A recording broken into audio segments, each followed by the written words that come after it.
Hola, buenas tardes, ¿cómo están? Estábamos en la última clase viendo el tema de las herramientas de lo que yo llamo las herramientas del derecho societario. Habíamos dicho que la transformación, la fusión y la escisión. Hemos hablado de transformación. Vamos a repasar brevemente, rápidamente, los tips de la transformación para refrescarnos y luego entraremos en fusión.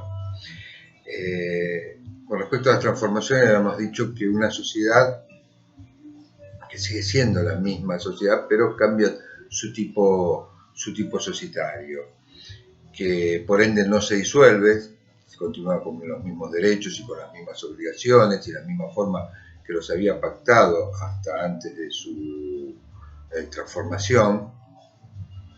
Entonces, bueno, no había disolución y por ende tampoco liquidación. También dijimos que los acreedores no podían oponerse porque, como lo vengo diciendo, se respeta la responsabilidad que se había asumido frente a ellos, aún en aquellas obligaciones que se van a cumplir a posteriori de la transformación, se sigue respetando la misma responsabilidad que del tipo societario del que se trataba, y entonces los acreedores no pueden oponerse. También dijimos, entre otros tips, que había que preparar un balance de corte, que no podía tener más de un mes de antigüedad a la transformación. También habíamos dicho que había un día de publicación en el boletín oficial, en el diario de publicaciones legales, para hacer saber este acontecimiento a los terceros, y que había un plazo de 3 meses de caducidad si es que no llevábamos adelante la inscripción de la transformación. Bueno, es una síntesis para que tengamos como tip para resaltar, ¿no? Con respecto a la fusión, yo les decía en la clase anterior que es más común verlo en las noticias, la fusión de distintos bancos, la fusión de distintas empresas. Es un término más amigable para el oído porque ya lo conocimos, no así tanto la escisión por ahí, ¿no? Y en la fusión tenemos dos clases, dos tipos de fusión: la fusión pura, nos marca la ley de sociedades, y la fusión por absorción.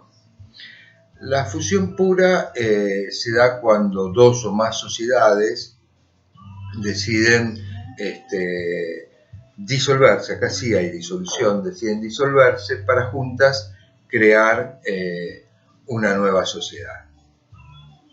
Esto sería como que A y B, o sea, A más B, resuelven juntarse, y de eso, como resultado, se obtiene C. Es decir, una nueva sociedad que se va a llamar C, que es la continuadora de los derechos y obligaciones de A y B.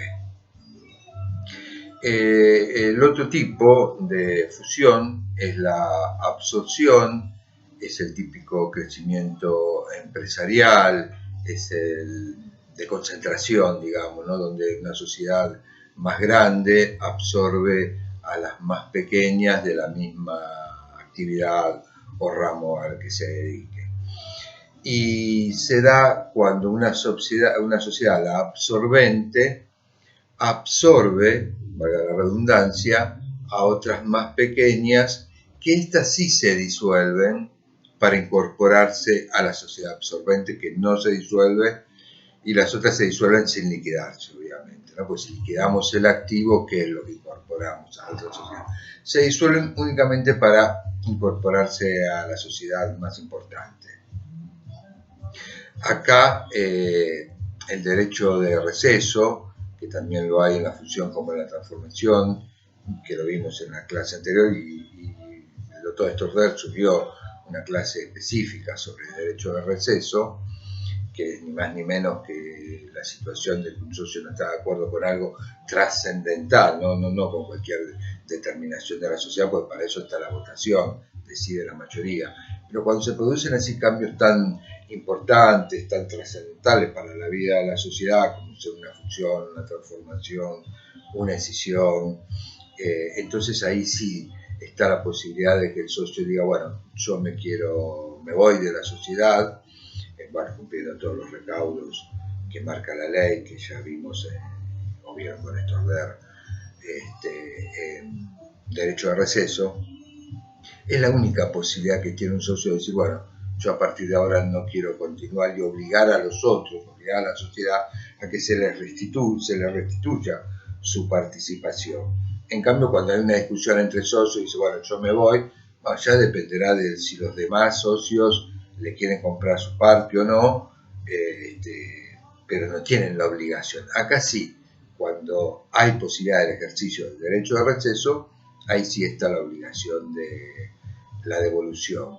Y por eso, como les decía en transformación, estos balances de corte que se practican, ¿no? Porque de esos balances de corte que se practican en este tipo de estas herramientas, va a surgir el valor de esa devolución que hay que hacerle al socio por su participación en la persona jurídica. Bueno, entonces tenemos la fusión pura, una o más sociedades se fusionan, se unen, se disuelven para conformar una nueva. La fusión por absorción, donde una sociedad importante, más grande, absorbe a otras más pequeñas que sí se disuelven para incorporarse a esta. Y la sociedad absorbente, obviamente, continúa con todos sus derechos y obligaciones y asume el de las sociedades absorbidas. Bueno, ¿qué ocurre con el trámite de la fusión? Ya no es únicamente interno como en el caso de la transformación, sino que acá intervienen por lo menos dos sociedades o más, ¿no? Entonces tiene que haber distintos pasos, marca la ley, creo que el artículo 83 nos marca las distintas alternativas, los distintos pasos que hay que seguir para cumplir con el trámite. Que yo al comienzo, cuando hablaba de las herramientas, decía que es un tema importante, así que resalto algunos temas porque por lo general lo trabajamos los abogados esto, a veces los contadores con nuestra ayuda o a veces nosotros con la ayuda del contador, porque como hay que confeccionar balance vamos a requerir de un contador. Entonces decíamos que primero las sociedades tienen que hacer un acuerdo previo, llama la ley. Nosotros decimos que a veces lo normal, lo natural antes del acuerdo previo es una reunión, un acuerdo base, donde fijemos determinadas pautas, ¿no? Porque primero hay que ver las ventajas, o sea, hay que plasmar un documento que firmarán los administradores de las sociedades fusionantes para ver las ventajas y las conveniencias que cada sociedad va a obtener de esto y para qué plasmarlo. Porque eso también se lo tenemos que, acuérdense ustedes que estamos hablando del órgano de administración que lleva adelante este trámite, estas diligencias, estas negociaciones. Pero luego esto se lo vamos a tener que trasladar a los socios en una reunión de socios o en una asamblea, depende del tipo societario del que se trate, para el órgano de administración de esta manera obtener la conformidad, los votos necesarios por parte de los socios para que esto sea aprobado y pueda seguir adelante. Entonces se hace este acuerdo donde se plasman los beneficios, como decía antes, y también las pautas para realizar este balance de corte, para que todas las empresas lo cierren en una misma fecha, porque, fijémonos, hoy, bueno, tenemos un dólar a un precio sumamente, con una diferencia importantísima a la semana anterior. Entonces, ¿qué pasa? Si todas las empresas cerramos balance con la misma fecha, los valores van a ser idénticos. Cerrar balances, ponernos de acuerdo en la paridad de cambio, podemos estar fusionando dos sociedades anónimas con sus acciones, o una SRL con una sociedad anónima, cuotas y acciones, cuotas por la SRL, acciones por la sociedad anónima. Tenemos que ponernos de acuerdo en el criterio a seguir para la evaluación de estas participaciones de los socios, porque en base a la participación, al valor que le demos a las cuotas de la SRL, va a ser su participación en la nueva sociedad que vamos a conformar o dentro de la absorbente, ¿cierto? Entonces tenemos que fijar criterios para que todos evaluemos de la misma manera y así haya una paridad de cambio. También en este acuerdo previo se van a fijar las pautas para cómo continuar mientras se llevan adelante las gestiones para la fusión, cómo se va a administrar, o sea, una administración normal, se dice la doctrina, en el sentido de que no se hagan operaciones que trasciendan la rutina habitual de la empresa, es decir, no podemos desprendernos de activos cuando ya hemos pautado qué es lo que lleva una y qué es lo que trae la otra sociedad o las otras, ¿no?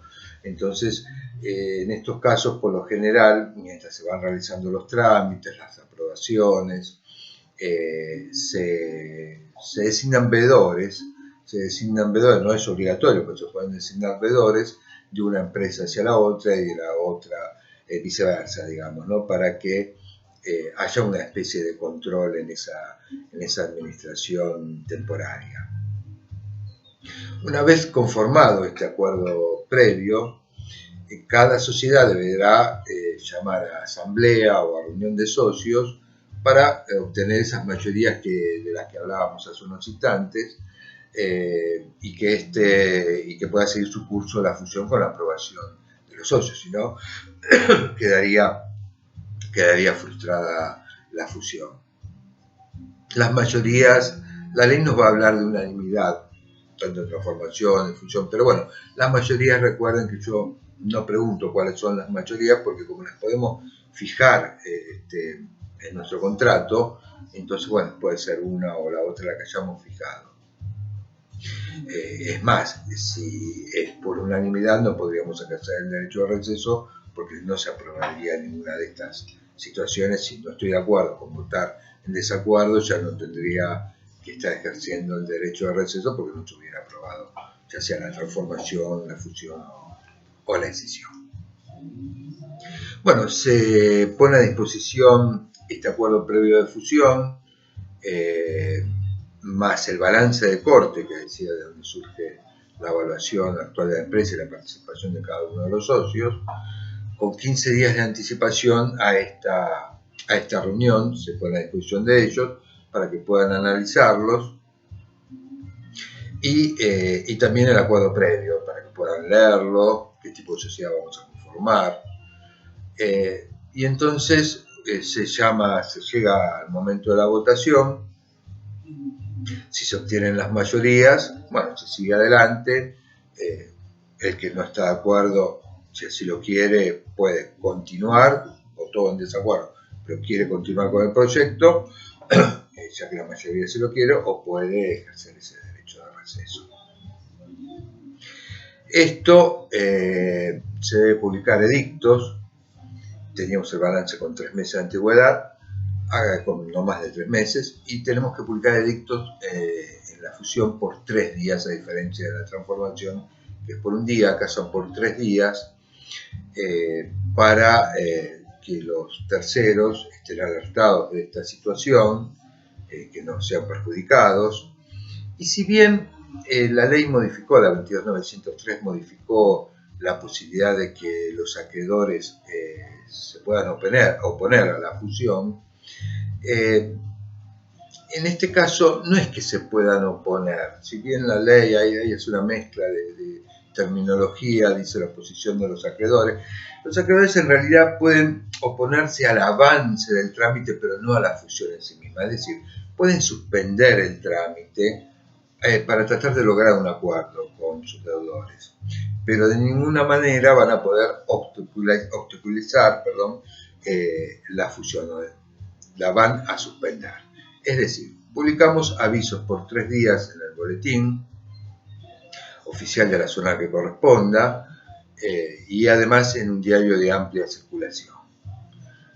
Con esto, decíamos, alertamos, y aquellos acreedores que desean suspender, oponerse, dice la ley, pero oponerse a la continuidad del trámite, detenerlo, pueden notificarlo de manera fehaciente. ¿Para qué? tienen para esto 15 días. A partir del tercer día de publicación, es decir, el cuarto, comienza a correr el primer día de estos 15, para tratar de llegar a un acuerdo con los acreedores, ya sea que les satisfagan sus créditos, porque tal vez no tengan confianza en esta fusión, o para que se los garanticen el crédito. Se puede cancelar el crédito si las sociedades lo consideran conveniente, se los puede garantizar con bienes cada una de las sociedades con sus respectivos acreedores, acá es por separado, las sociedades que van a fusionarse, estas negociaciones llevar adelante, o puede ser que no se llegue a un acuerdo de pagar si alguien no quiere transigir y quiere que se cancele el crédito y no tenemos el dinero, no nos conviene. Entonces podemos decir un no ahí. ¿Y qué ocurre con este acreedor? Vencido estos 15 días, aquellos acreedores que no hayan logrado un acuerdo o que no estén conformes con lo que hayan logrado o intentado lograr, pueden iniciar una acción judicial solicitando no el reclamo de sus créditos, sino un embargo preventivo sobre los bienes de esta sociedad deudora para que se garantice el crédito que ellos tienen dado a la misma. Entonces, tenemos 3 plazos: 3 días de publicación de dictos. A partir del cuarto día comienza a correr el plazo de 15 días para que los acreedores formulen esta oposición para realizar negociaciones, y vencidos estos 15 días nace un plazo de 20 días para poder iniciar esta acción judicial que yo les decía de solicitar un embargo sobre determinados bienes para asegurar el cobro de sus créditos. Vencido ya todo este periodo, la publicación de dictos y estos periodos que estamos hablando, entonces ya ahí pasamos a la otra etapa de la fusión, que es la del acuerdo definitivo de fusión, donde vamos a tener que juntar los balances de corte, las publicaciones de dictos, que en la publicación de dictos no lo dije que si bien era por 3 días, el contenido es un breve resumen del acta que se ha labrado del convenio previo, y en este convenio definitivo se vuelve a firmar, se vuelve a suscribir un acuerdo, y ahí ya nos vamos a poner de conformidad entre todas las sociedades, qué tipo de sociedad, un bosquejo del nuevo contrato, el nuevo tipo societario, adaptar ese tipo societario a los requisitos de la ley. Después un balance, tenemos el balance de corte, ahora vamos a hacer un balance consolidado. ¿Qué quiere decir esto? Ya un balance, cómo ha quedado conformada la nueva sociedad, o si es que creamos una nueva, una fusión pura, o cómo ha quedado consolidado el patrimonio de la sociedad absorbente. Y acá están en juego los bienes que se incorporaron. También puede influir en este balance los acuerdos que hayamos llegado con determinados acreedores. Habremos bajado deuda, pero habremos perdido activos. Cómo ha quedado esto en definitiva, y también pudo haber habido socios que ejercieron derecho de receso, entonces se han retirado. Entonces, bueno, por eso es que tenemos un nuevo panorama económico, un nuevo balance que se debe adjuntar al acuerdo definitivo de fusión. Hay algún otro paso más, o sea, no demasiado trascendental, ya lo van a ver en sus manuales. Esto es lo básico, y tenemos que proceder a la inscripción. ¿Qué pasa si las sociedades alguna decide no continuar? Bueno, también acá tenemos un plazo de caducidad. Puede ser que no consigamos el acuerdo, alguna sociedad consiga la votación favorable y otras no, y entonces si en el plazo de 3 meses esto no se llega a conseguir esas conformidades, la sociedad que no las consiguió deja de lado el convenio previo de fusión y no hay ningún tipo de sanción. O sea, hay un plazo de 3 meses para esto, se sigue un plazo de caducidad igual que en la transformación. Pero también puede ser que haya una revocación, una rescisión. La revocación se da cuando los socios no, si bien votaron favorablemente, pero todavía no se suscribió el acuerdo definitivo de fusión, deciden realizar una nueva asamblea, llamada nueva asamblea, para por las mismas mayorías que se requirió para la aprobación, dejar sin efecto, revocar esta asamblea o reunión de socios que aprobó la fusión. Esto es totalmente válido siempre y cuando no cause perjuicios a terceros. Para el caso de que todavía no se haya inscrito el acuerdo definitivo de fusión y se hayan obtenido las mayorías, es decir, lo hayamos suscrito pero no registrado, perdón, entonces en este caso hay que iniciar una demanda de rescisión. El límite para el inicio de esta demanda, como lo decía recién, es la inscripción de la fusión. Hasta ese momento, entonces, las sociedades pueden demandar esa rescisión y, bueno, con justa causa, obviamente, en caso de producir un perjuicio a otros, como en todos los actos del derecho, va a haber que resarcir esos daños si es que los hemos producido y si es que algún juez nos condena a ello. Ahí tenemos un panorama entonces de la fusión con sus dos modalidades, la pura y la por absorción. Hay disolución únicamente en la pura y en las sociedades absorbidas en la categoría de absorción, no la absorbente. Se puede ejercer el derecho de receso, los socios de la absorbente no. Publicación de edictos por 3 días, boletín oficial y diario de amplia circulación. Balance con una antigüedad no mayor a 3 meses.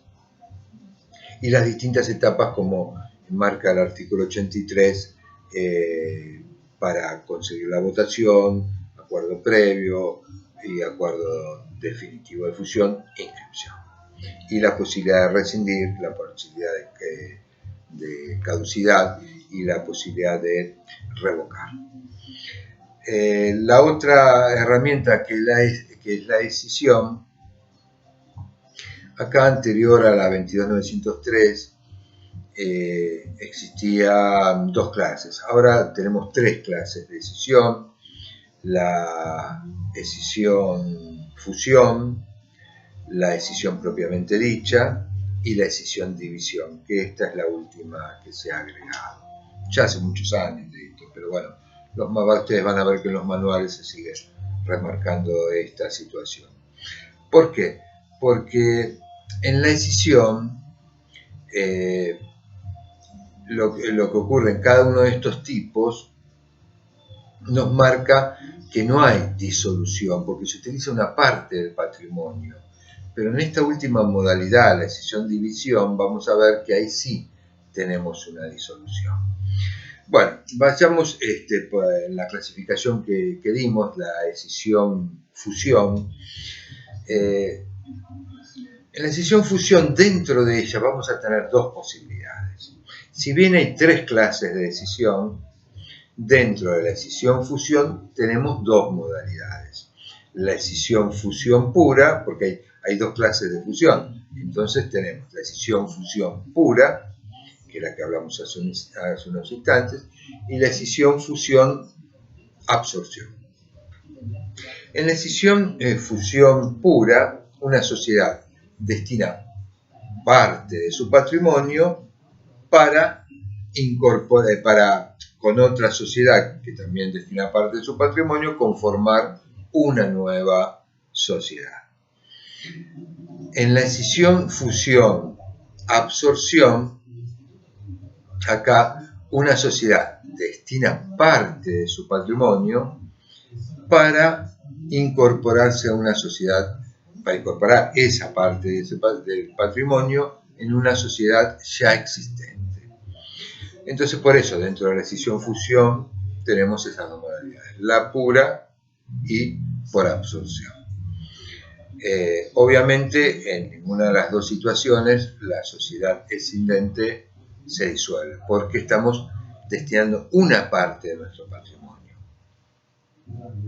En la escisión-fusión propiamente dicha, una sociedad destina parte de su patrimonio para crear una o más sociedades nuevas.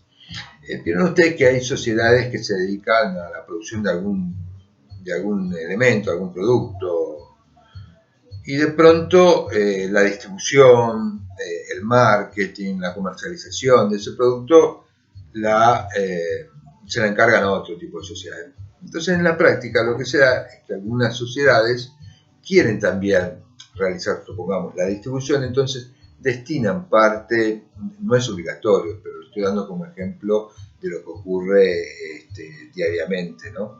Entonces, destina parte de su patrimonio para constituir una o más sociedades nuevas. Obviamente no se disuelve porque destina parte de su patrimonio, el resto continúa. Parte del patrimonio disponible, ¿no? Ya vamos a ver cuando veamos patrimonio con qué parte se pueden, con qué reservas se puede realizar todo esto. Entonces, bueno, destina esto y crea una o más sociedades. Ahí está el tip de la propiamente dicha, una o más sociedades. En cambio, en la escisión-división, acá sí tenemos una disolución de la sociedad, porque esta sociedad destina todo su patrimonio, pero la obligación es crear dos o más sociedades. Acá está la diferencia con la anterior. La anterior era destinamos parte de nuestro patrimonio y deberíamos crear una o más. Acá destinamos todo nuestro patrimonio, por eso es que hay disolución, sin liquidación obviamente, para crear dos o más sociedades nuevas. Los socios pueden ejercer obviamente el derecho de receso, se llama reunión de socios, asamblea, para obtener las conformidades. El trámite es muy parecido al de fusión, igualmente lo vamos a repasar brevemente. Se debe poner a disposición de los socios el balance de corte, que no puede tener una antigüedad superior a 3 meses, igual que en el caso de la fusión. La conveniencia de la escisión, se les explica para obtener esa votación, informe de los síndicos en ambas, tanto en la fusión como en la escisión, si es que hay sindicatura, el tipo de sociedad de que se trate, y publicación de edictos por 3 días, igualmente que en la fusión, boletín oficial, diario de amplia circulación. Los acreedores pueden formular el mismo procedimiento que en la fusión, detener el trámite, obtener el cobro de sus créditos o garantías, 15 días, de no llegar a ese acuerdo, la posibilidad de otro plazo de 20 días para iniciar la acción judicial. El trámite es muy similar al de la fusión, por eso no lo reitero, y también los plazos de caducidad de 3 meses para inscribirla si no queda sin efecto la votación, el trámite que hayamos efectuado. Bueno, espero haber sido claro en esto. Como siempre, cualquier cosa me escriben, lo ampliamos y seguramente primero vean este video, después vamos a ver la posibilidad de hacer algún trabajo, algún cuadro respecto de esto. Ya lo voy a comunicar por el chat habitual de la clase.